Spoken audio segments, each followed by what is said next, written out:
Hello friends, this is Aditi Upadhyay. और आज का हमारा जो लेक्चर है इसमें हम वाइवा वाइज करने वाले हैं जैगर्स मेथड की। तो सबसे पहला क्वेश्चन है हमारा, what is the aim of your experiment. यानी आप जो एक्सपेरिमेंट कर रहे हो उसका एम क्या है।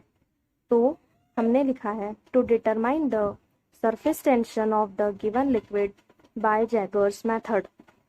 यानी हम अरे यार to determine the surface tension of the given liquid by Jaeger's method. मतलब हमें जो लिक्विड गिवन है, जो लिक्विड दिया हुआ है, उसका सरफेस टेंशन हमें पता करना है जैगर्स मेथड से। अब बात आती है सरफेस टेंशन की, क्योंकि हमें डिटरमाइन करना है सरफेस टेंशन, तो हमें पता होना चाहिए कि सरफेस टेंशन क्या होता है।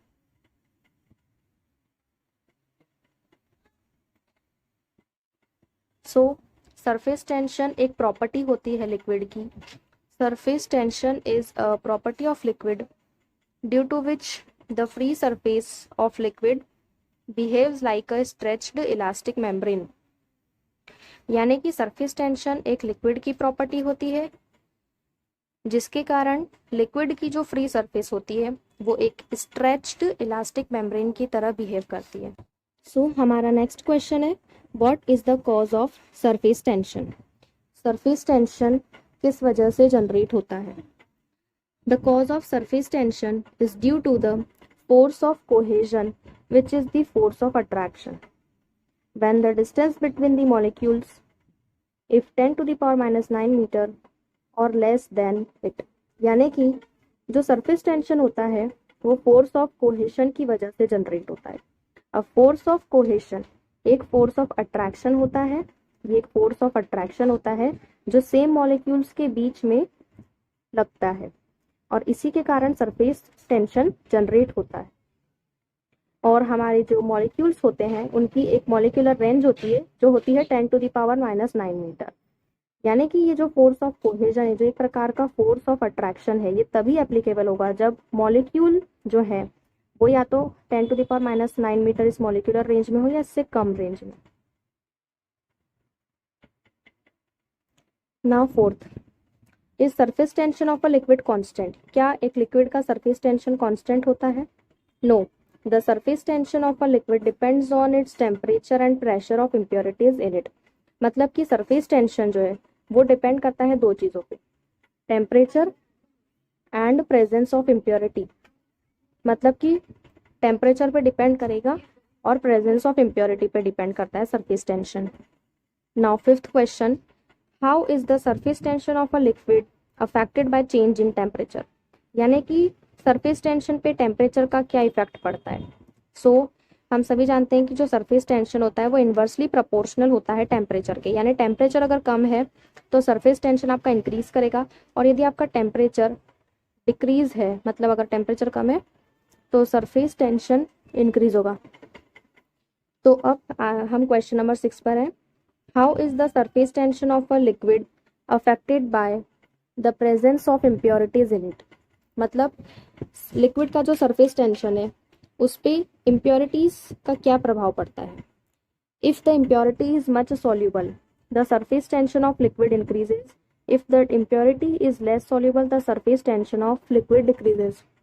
यानी कि जब इम्प्योरिटी ज़्यादा सॉल्यूबल है अगर हमारे लिक्विड में तो सरफेस टेंशन लिक्विड का इंक्रीज होगा, और अगर इम्प्योरिटी लेस सॉल्यूबल है, मतलब कम सॉल्यूबल हो पाती है लिक्विड में, तो सरफेस टेंशन जो है लिक्विड का वो डिक्रीज करेगा। 7, which water do you use in your experiment. आप अपने एक्सपेरिमेंट में कौन सा पानी का यूज करते हैं। तो फ्रेश वाटर का हम यूज करते हैं। 8th क्वेश्चन, ये बहुत इंपॉर्टेंट क्वेश्चन है और वेरी IMP क्वेश्चन है इस वाइवा वाइज का। What is the principle of your experiment. आपके एक्सपेरिमेंट का क्या प्रिंसिपल है, यानी क्या सिद्धांत है, इसका हमें प्रिंसिपल पता होना चाहिए। तो the difference between the pressure inside the bubble and the pressure outside the bubble is equals to 2T by R, where T is the surface tension and R is the radius of bubble।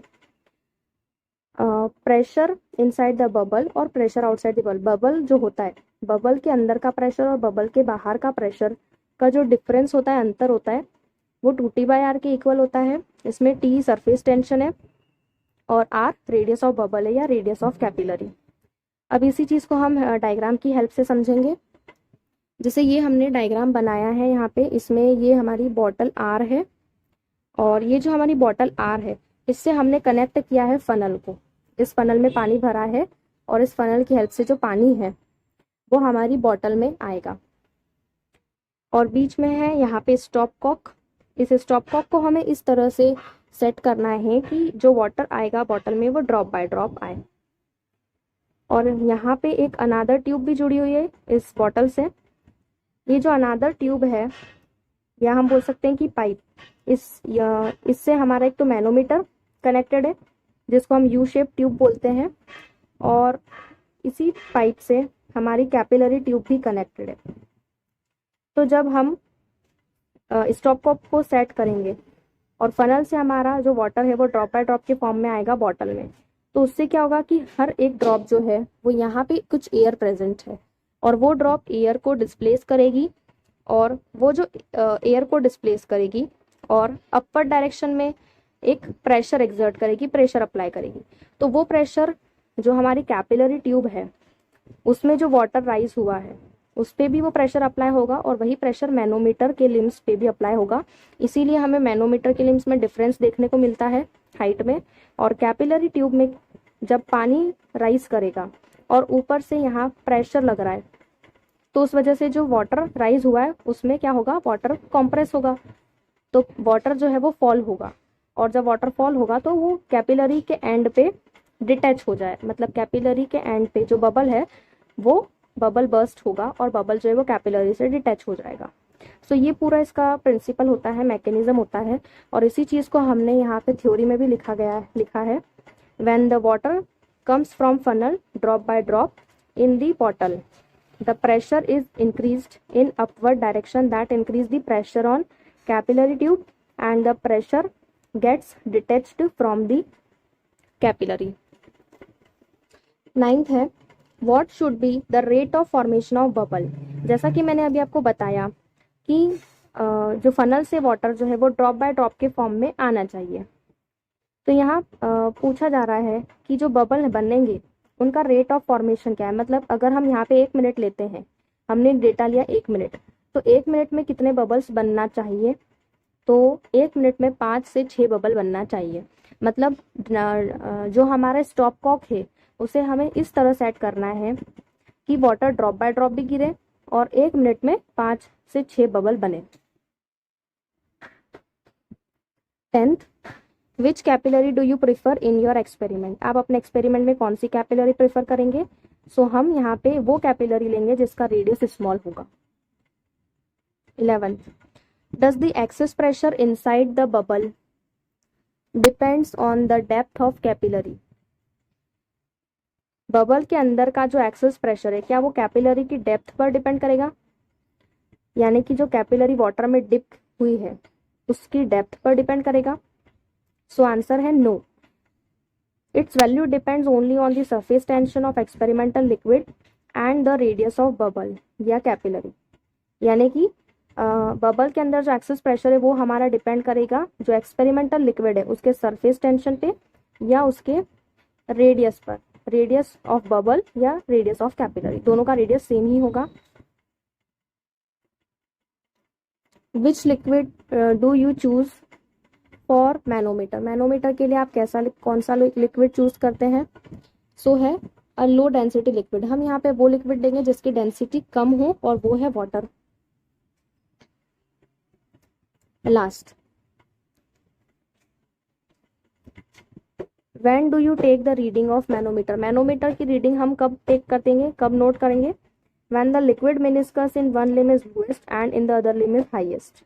जैसा कि हम जानते हैं जो manometer है उसमें 2 limbs होते हैं, तो एक लिम क्लोज्ड है और एक लिम ओपन होता है।